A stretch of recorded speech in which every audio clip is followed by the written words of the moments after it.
শিক্ষার্থী বন্ধুরা এবং চাকরি প্রিয়সী ভাই বোনেরা, এই পিতা পুত্রের ম্যাথটা অনেক পরীক্ষাতেই আসে। এটা হচ্ছে পিতা মাতা ও পুত্রের বয়সের গড় 37 বছর, পিতা ও পুত্রের বয়সের গড় 35 বছর, তাহলে মাথার বয়স কত? এখানে আমরা তাহলে এটা সমাধান করার চেষ্টা করি।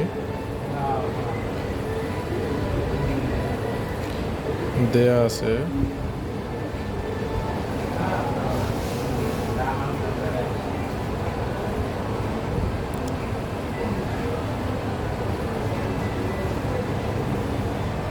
দেওয়া আছে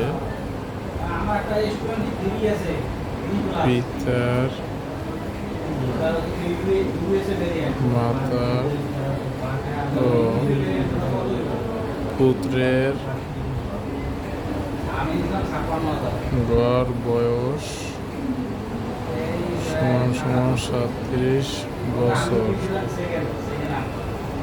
অতএব 3 জনের মোট বয়স 37 × 3, তাহলে কত হয়? 111 বছর।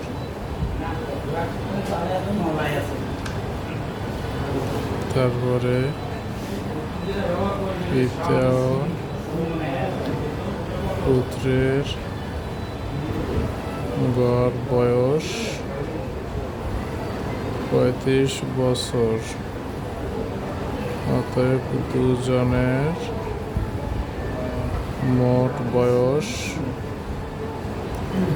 সমান সমান 35 × 2 সমান সমান 70 বছর। তাহলে মাতার বয়স সমান সমান 111 - 70, 41 বছর। এরকম সহজ সহজ অঙ্ক পেতে সাবস্ক্রাইব, লাইক করে রাখুন। ধন্যবাদ।